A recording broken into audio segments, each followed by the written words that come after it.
Good afternoon, everyone. I'm Johanna Miller at the Vermont Natural Resources Council, joined here with my fabulous colleague, Lauren Hierl, Vermont Conservation Voters. And we're coming to you with a climate dispatch. It's been a while. Hope you've been enjoying this gorgeous, little bit soggy summer as of late, but summertime in Vermont or wherever you are.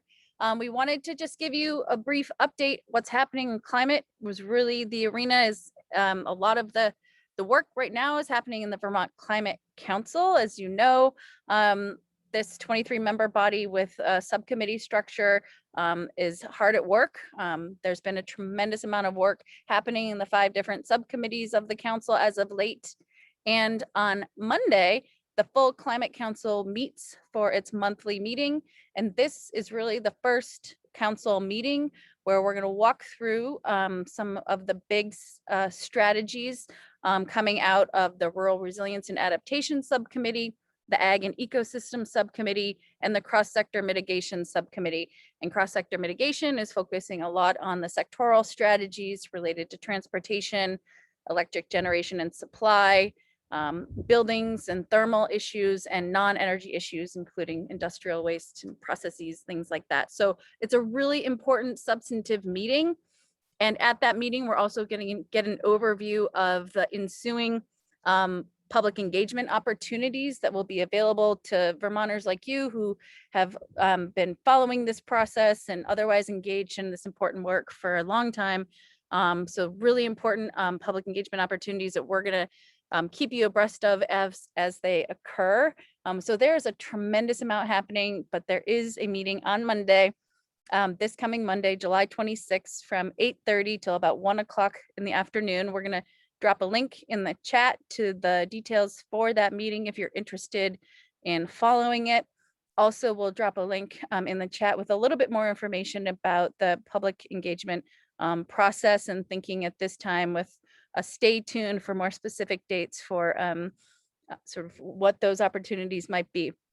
In the meantime, there are also some other things that are happening that Lauren is going to share a little bit with you about in terms of other arenas that are, different, but still all connected to the same work that we're trying to do in terms of doing our part on the climate crisis and doing in a very thoughtful, equitable way. So Lauren, tell us a little bit more about what else is happening.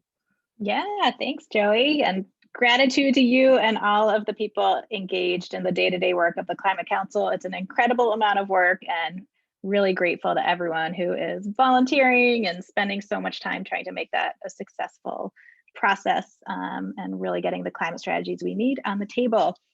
So, this time of year, we are already getting ready for the 2022 legislative session. And this year, of course, so much of what we're going to do on climate is going to be shaped by the recommendations and the plan coming out of the Climate Council. So looking closely at what are the kinds of ideas that are coming out that would need statutory changes so that we'd be calling on the legislature to act, to put in place. And also part of that, of course, being how are we going to pay for it? And looking both at the American Rescue Plan Act funding, as you remember, the legislature set aside, about $200 million to implement climate action plan. So how are we going to be ready to strategically, smartly, thoughtfully, and equitably invest those dollars? So that's a big priority. We are also continuing to work with Senator Keisha Ram on an important environmental justice bill. So stay tuned for more information on that. Meanwhile, we're also, here at VCV looking ahead to 2022 and thinking about starting to plan some candidate trainings and other things. So if you are a climate champion thinking about running for office or know someone great, please be in touch. It's already time to start thinking about that. And we have lots of resources and would love to connect with you. And finally, we always like to end these climate dispatches with a call to action. So 2 in mind for today. One, Joey mentioned on Monday, so that's July 26th is the next Climate Council meeting. And it's a really important one where strategies are being laid out and really getting the picture of what is this plan, as it starts to take shape. So showing up to that, it's 8:30 to 12:45 or so on Monday, the 26th. Would love to have people there who care about climate and, want to see real action.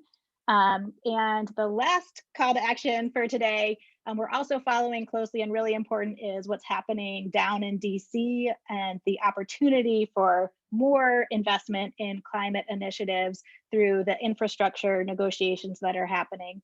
And, you know, we of course are very fortunate to have Senator Sanders as the chair of the budget committee, who's working really hard on those negotiations. And we're trying to get a lot of gratitude into his office for you know, him being a stalwart champion on ensuring that any infrastructure package is going to include real significant, meaningful investments in climate action. And that could be such a game changer for you know, how we're going to make this transition swiftly and equitably and well. So getting a quick call or note into Senator Sanders would be great as well. So that's what we've got for you. We'll be back in touch soon. You know, there's no summer off this year with the Climate Council hard at work. So we thank you for what you're doing, and we'll be in touch soon. Take care.